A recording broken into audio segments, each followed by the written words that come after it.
سورۃ النساء کی آیت نمبر 71-72 تین آیت یہاں کے ذکر ہے، اور یہاں اللہ تبارک و تعالیٰ جل جلالہ نے جہاد کے حوالے سے اس کی جو متعلقہ چیزیں ہیں وہ حکم فرماتا ہے۔ بدقسمتی کے ساتھ آج کے اس زمانے میں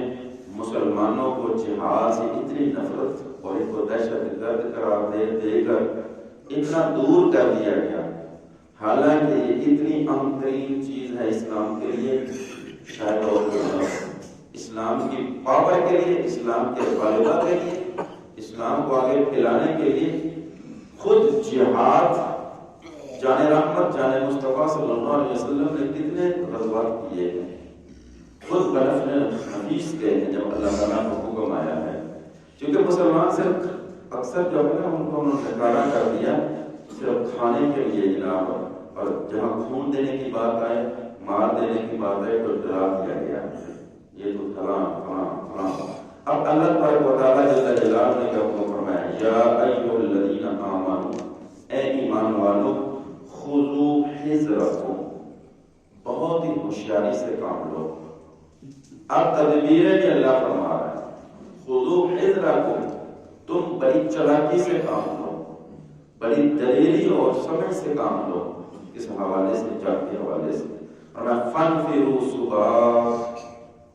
جنگ کے لیے نکلو، مقابلے میں تو کبھی اللہ تعالیٰ فرماتا ہے اکیلے اکیلے نکلو، الگ الگ نکلو،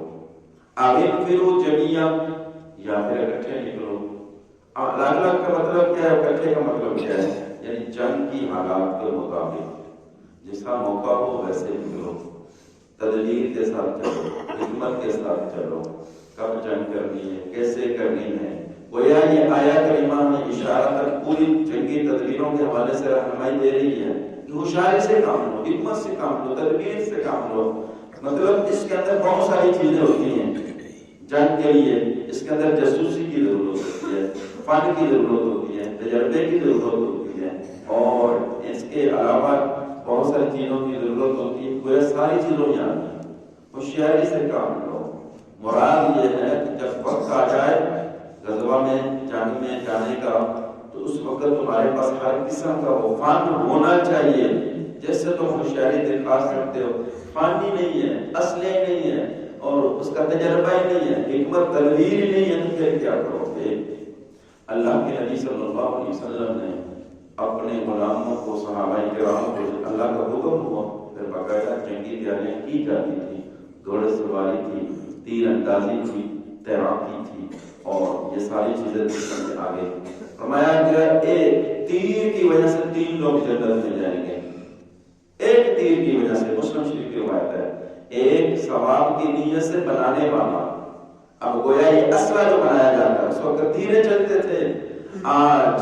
جدید اسلحے ہو گئے، لہذا جو آج بم بنا رہا ہے، آج جو بھی کچھ بنا رہا ہے، اگر جو نیت یہ ہو کہ میں اسلام کے لیے بنا رہا ہوں، نیت یہ ہے تو اجر میں شامل ہے۔ دوسرا اس کو چلانے والا وہ جنت میں جائے گا، اور تیسرا جو اس کا بندوبست کرنے والا ہے، اس کی جو خدمت ہے، جو بھی 3 لوگ جو ہوں گے وہ جنت میں جائیں گے۔ اس میں آپ جو بھی آبا کے سمجھ لیجیے گا۔ اسی لیے حضرت عمر بن خطاب رضی اللہ تعالیٰ عنہ جب آپ امیر المومنین بنے تو اسپیشل اپنے گورنروں کو خط لکھے، فرمایا یہ میرا آرڈر ہے، امیر کی حکم ہے، ہر مسلمان اپنی اولاد کو تیر اندازی، گھوڑ سواری اور جہاد کی تربیت سکھائے۔ یہ تھا ان کا جذبہ جہاد میں اور اسلام کو غلبہ کرنے کا ایک جذبہ، جو آج ہمیں یہ آیتیں نکال کے اپنے سامنے سے اور فحاشی کی طرف لگا کے مسلمان نوجوانوں کو اس سے دور کیا گیا ہے۔ ایک جوان کو رات 2 بجے تک بھی آپ کلب میں دیکھیں گے، 2 بجے تک کلبوں میں کھیلتے ہیں، اور فضول اور فجر کی جماعت میں یہاں دیکھ لیں کتنے جوان موجود ہیں، کتنے جوان تمہارے موجود ہیں 20 سے 25 سال 30 سال کے، سوئے ہوئے یا پڑے ہوئے گھروں میں بدمست ہاتھی کی طرح، اتنی لمبی رات اب بھی سوئے ہوئے ہیں۔ یہ ہماری جوانی طاقت کدھر گئی؟ تو یہی علامہ اقبال نے فرمایا تھا، مسلمان مسلمان تب تک تو مغلوب نہیں ہوں گے جب تک ان کے اندر جذبہ عشق و جذبہ محبت موجود ہوگا، اور اگر جذبہ عشق و محبت نہیں تو یہ کمزور ہو جائیں گے۔ تو اسی لیے یہ جذبہ عشق اور محبت کہاں سے آئے گا؟ وہ نام محمد سے اور ذات محمد سے وفا کرنے سے آتا ہے۔ جب ذات محمد سے وفا ہی نہیں، محبت کا ہمیں علم ہی نہیں، یہ درس ہمیں پڑھایا ہی نہیں جا رہا، سکھایا نہیں جا رہا، دور کیا جا رہا ہے، دنیا کی رنگینیوں میں لگایا جا رہا ہے، تو پھر تمہارے جوان نے سونا ہی اور کیا کرنا ہے، اس نے نیٹ ہی دیکھنا اور کیا کرنا ہے، اس نے فحاشی دیکھنی اور کیا کرنا ہے، اور اس نے کلبوں میں اپنا وقت ضائع کرنا ہے اور کیا کرنا ہے۔ نہ مسجد کا جوان کو پتا، نہ ماں باپ کی خدمت کا جوان کو پتا، نہ اس کو اپنے گھریلو معاملات کی زندگی کا پتا۔ دو ہی چیزیں کمائی کی طرف ہے توجہ ہے، وہ دو نمبری ہو کسی طرف ہو، یا فضولیات کے ہیں، دوستوں کی محفلوں میں، کلبوں میں، حیائی ہو کے حیائی پتہ نہیں کیا کر رہے۔ اسی لیے میرے بھائی تم سوچ ہے مسلمان، اللہ تعالیٰ فرماتا ہے ہوشیاری سے کام لو۔ اب یہاں صرف اور صرف جہاد کا مطلب یہ بھی نہیں، یاد رکھیے گا کہ دشمن کے سامنے جا کے کھڑے ہو کے لڑنا ہے۔ جہاد کا مطلب یہ بھی ہوتا ہے زبان سے بھی جہاد ہوتا ہے، وہ تم تبلیغ سے، اپنے اخلاق سے، اپنے کردار سے بھی مسلمان کرو غیر مسلموں کو، یہ بھی ایک جہاد ہے۔ ہمارا کردار کہاں اور اخلاق کہاں رہ گیا، اور پھر ہماری تحریر کی ایک جہاد ہے، ہمارے افعال اعمال کی ایک جہاد ہے۔ ان طرف کی توجہ دینے کی ضرورت ہے۔ یہاں دیکھیے اللہ تعالیٰ نے کیسا فرمایا وَإِنَّ مِنْكُمْ لَمَنْ لَيُبَطِّئَنَّ، ان میں سے منافقوں میں سے کچھ ایسے لوگوں کی چال بازیاں بھی ایسی ہیں کہ ایک شخص ایسا بھی آپ دیکھیں گے کچھ جانے میں کیا کرے گا، سستی کرے گا، بہانے بنائے گا، پیچھے پیچھے رہے گا، آگے نہیں بلکہ وقت مانگے گا۔ فَإِنْ أَصَابَتْكُمْ مُصِيبَةٌ، اور محبوب اگر آپ کو کوئی مصیبت پہنچ جائے، یعنی جان کے اندر باہر جب جان جاتے ہیں تو تکلیف تو آتی ہے، تو کہے گا قَالَ كَفَرَ اللَّهُ، مجھ پہ تو اللہ نے انعام کر دیا، میں بچ گیا۔ یہ اب منافق لوگ بھی میں پیچھے رہ گیا، یا کہ مسلمان کے کو تکلیف پہنچی تو گویا یہ کہہ رہا ہے مجھ پہ اللہ نے انعام کر دیا کہ میں بچ گیا۔ اِذْ لَمْ أَكُن مَّعَهُمْ شَهِيدًا، کہ میں ان کے ساتھ نہیں گیا، میں ان کے ساتھ نہیں گیا، لہذا میں بچ گیا۔ مجھ پہ اللہ نے کیا فرمایا، میں اپنے گھر میں محفوظ رہا۔ آج مسلمان بھی کسی میں ہی عمل کر رہا ہے۔ یہ چھوڑو کہ اگر کوئی وطن کی ساتھ کی بات آ جائے، ایمان کی بات آ جائے، نبی کی ساتھ کی بات آئے، ناموس رسالت کی بات آ جائے، چھوڑو جی یہ مولویوں کا کام ہے، فلاں کا کام ہے، ہم اپنے کاروباروں میں مگن ہیں، اپنے گھروں میں مگن ہیں، اور پھر اگر وہاں پہ کسی پہ کوئی ہو رہا ہے ظلم، شکر ہے ہم پر نکلے پر ہے، شکر ہے ہمارا کاروبار بچ گیا۔ اسی آیت سے لو استدلال، تم تو اس بڑے منافقوں میں سے منافق نکلے جو کہہ رہا ہے شکر ہے مسلمانوں کو مصیبت پہنچی، میں بچ گیا، مجھ پہ اللہ کا انعام ہے۔ پھر اللہ تعالیٰ کیا فرمایا وَلَئِنْ أَصَابَكُمْ فَضْلٌ مِّنَ اللَّهِ، اور اگر تمہیں اس مصیبت میں پریشانی تو آئی لیکن ساتھ ساتھ اللہ کا فضل بھی آیا، اللہ کا کرم بھی آیا، تکلیف تو آئی، شہید تو ہوئے، زخمی تو ہوئے، لیکن اللہ تعالیٰ نے اسلام کو فتح دی، اور فتح کے بعد مال غنیمت بھی ملا، دنیا میں ملی، دولت بھی ملی، کامیابی بھی ملی، تو پھر کاش پھر ان کا تعلق کیسے ہو جاتا ہے، منافقوں کا رویہ طرز عمل کا ہوتا ہے، کہتے ہیں لَيَقُولَنَّ كَأَن لَّمْ تَكُن بَيْنَكُمْ وَبَيْنَهُ مَوَدَّةٌ، آپ وہ ایسے ہو جاتے ہیں جیسے تمہارے درمیان بالکل کوئی تعلق ہی نہ تھا، کوئی دوستی نہ تھی، کوئی محبت نہیں تھا۔